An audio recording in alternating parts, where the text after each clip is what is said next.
Esta é a história do dia da Rádio Observador. António Costa vai dizer adeus à política?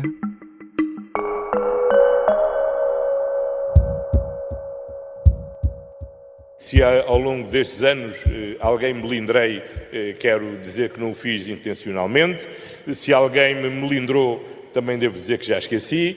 E que, portanto, aquilo que quero desejar a todas e a todos os senhores deputados que serão reeleitos nas próximas eleições, continuação de bons mandatos.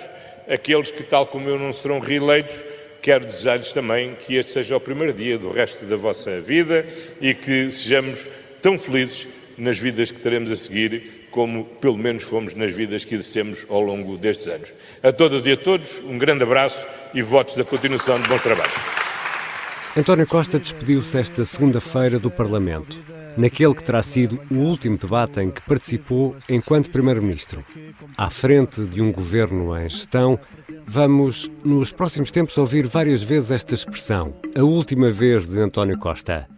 Mas será um adeus à política? E se o processo judicial der em nada? O que vai fazer António Costa? São perguntas para a conversa com a grande repórter do Observador, Rita Tavares, jornalista que há muito acompanha o PS e o Governo.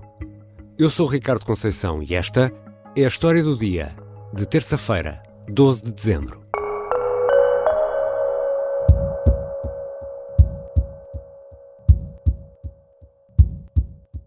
Bem-vinda, Rita. Olá, Ricardo. António Costa diz que não se arrepende de ter pedido admissão a 7 de novembro. Eu hoje faria exatamente o mesmo que fiz no dia 7. O que pode é perguntar a quem fez o comunicado, a quem tomou a decisão posterior de dissolver a Assembleia da República, se faria o mesmo perante aquilo que sabem hoje. Mas deixa também esta pergunta no ar na conversa que teve com a CNN na residência oficial do Primeiro-Ministro, se a Procuradora-Geral da República e o Presidente da República fariam hoje o mesmo. Já lá vamos. Rita, há alguma novidade em relação a este processo ou não? Não, e é o próprio Primeiro-Ministro que tem dado conta disso, do andamento, neste caso do não andamento do processo, ou pelo menos do desconhecimento que ele tem daquilo que o envolve, que é o processo de crime contra o Primeiro-Ministro. Diz que sabe tanto como sabia a 7 de novembro, o dia da admissão. Aliás, até diz que sabe o mesmo que sabia a 17 de outubro, que é a data que já sabem que foi aberto o inquérito no Supremo Tribunal de Justiça, o inquérito que o envolve.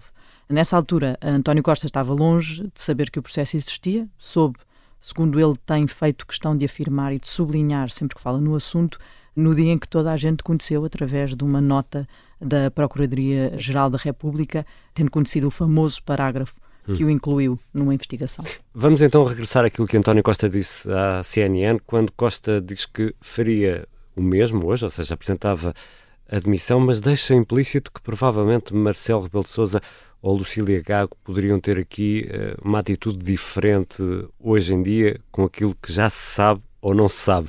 Qual é o racional de todo este argumento, Rita? O que ele está a tentar passar é uma ideia de que tem a certeza de que essas duas figuras hoje já estarão arrependidas de terem feito o que fizeram, porque isso desencadeou, no caso do comunicado da Procuradora-Geral da República, a demissão do Primeiro-Ministro, porque ele próprio diz que faz essa ligação entre o parágrafo e a sua demissão. A senhora Procuradora-Geral da República fez um comunicado onde enxertou um parágrafo final, onde anunciou oficialmente a Portugal, ao mundo, aos portugueses, que tinha sido aberto um processo a meu respeito.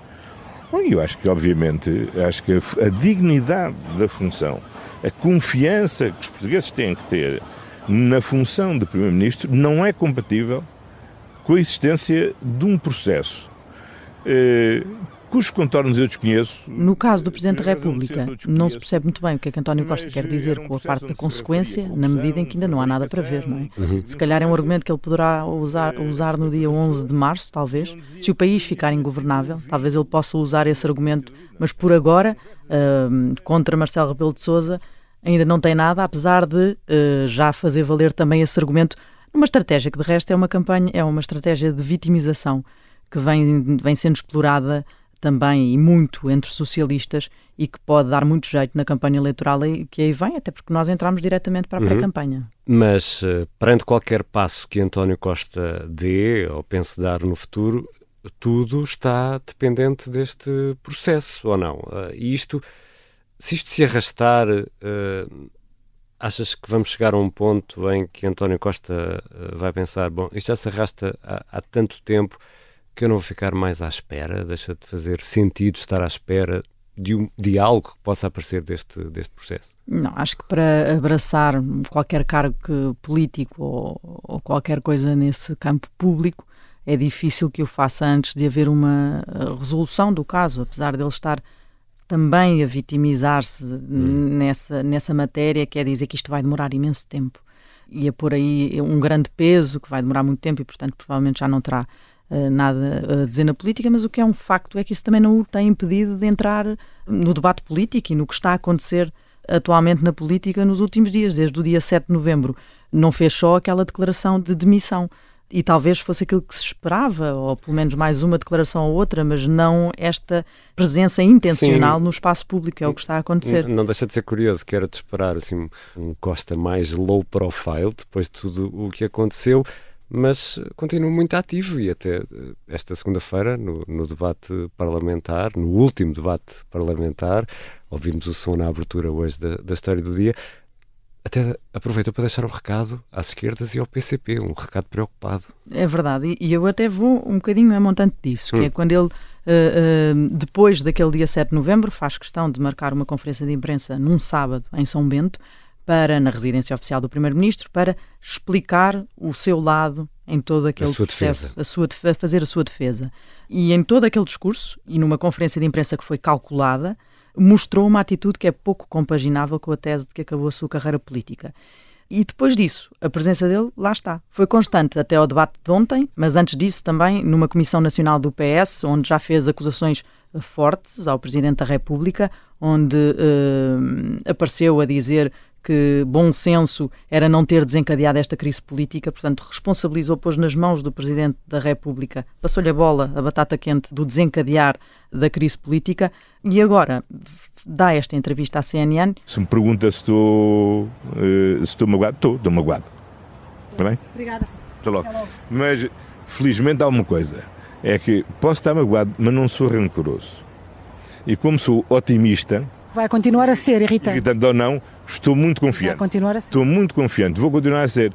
Que é um estilo de entrevista, qualquer entrevista alguém tem de aceitar ser entrevistado. Portanto, António Costa calculou isto, quis mesmo aparecer esta segunda-feira no seu primeiro dia de governo de gestão e a fazer uma entrevista. Se Sérgio Godinho não me levar a mal, olha, é o primeiro dia do resto da minha vida. Ele sabe que é um ativo eleitoral importante no Partido Socialista e esta campanha de vitimização e toda esta cultura que ele está a fazer tenta proteger esse mesmo capital que pode ser usado nas legislativas. Afinal, também é o seu legado que vai a votos. Eu acho que ele está empenhado em defendê-lo, em fazer também ele próprio a defesa do seu histórico destes 8 anos. E isso vai acontecer seja qual for o candidato do PS que vai ganhar este sábado. Quanto às referências e os apelos à esquerda de que falavas, acabam por ser um bocadinho surpreendentes, porque se há coisa que não esperaríamos mesmo ver António Costa fazer era pôr-se já dentro até da campanha eleitoral interna do PS, e é isso que acaba por acontecer, porque há um candidato que está muito vinculado com a geringonça e com a esquerda, que tem feito o seu discurso de campanha, e do outro lado um candidato que tem atacado, portanto José Luís Carneiro tem atacado Pedro Nuno Santos por essa mesma linha, e António Costa não só apareceu esta segunda-feira a fazer a defesa de uma união à esquerda e a apelar ao PCP para o grande erro que é meter a esquerda do PS dentro do saco da direita. Mas é importante que as outras correntes da esquerda não continuem a definhar e que sejam capazes de se afirmar. Agora não se afirmam nem nunca se voltarão a afirmar, continuando a eleger o PS como inimigo principal e à custa dos votos dos socialistas. E depois, numa homenagem a Mário Soares, veio defender a sua geringonça, o que não é de estranhar, porque foi ele que a criou. É o pai da geringonça e, portanto, não sendo de estranhar. É estranho o timing em que ele aparece quando está a haver esta competição interna no seu partido com este tema no centro. Ele aparece a dizer, atenção, a geringonça não fez mal nenhum. É uma boa solução, foi uma boa solução e foi validada pelo pai fundador do Partido Socialista, Mário Soares. Já voltamos à conversa com a jornalista e grande repórter do Observador, Rita Tavares. Afinal, há ainda um futuro político para António Costa? E aproveito para deixar uma recomendação. Testar o novo votómetro do Observador. Lançamos o desafio aos nossos leitores e ouvintes. Na corrida à liderança do PS, estará mais próximo de Pedro Nuno Santos ou de José Luís Carneiro? É testar o votómetro, que está disponível em observador.pt, e poderá encontrar aqui uma resposta. Já voltamos.